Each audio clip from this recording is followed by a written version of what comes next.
Introducing another top tip video from Tyre Seeker. This one's all about tyre replacement and tyre rotation.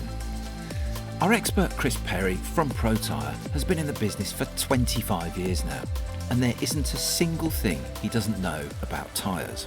So Chris, is it okay to get just one tyre replaced if I damage it, or should I really get both tyres replaced at the same time?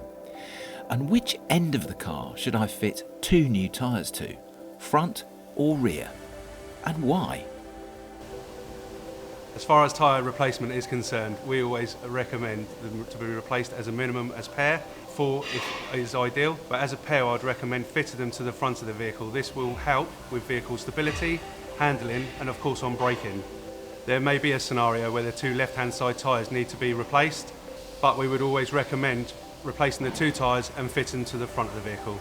It's always recommended to replace both front tyres together. However, some vehicles do have different size tyres front and rear, and if it's the rear tyres need to be replaced, that's where they stay.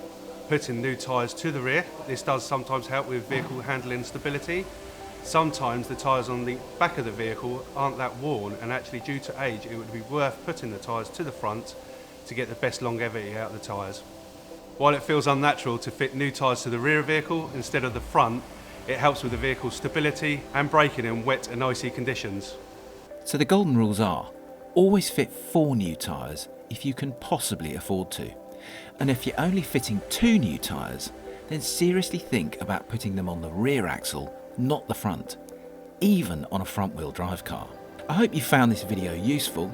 Cheers for watching, and make sure you check out etyres.co.uk if you want the best prices for any new tyres. Stay safe and see you next time.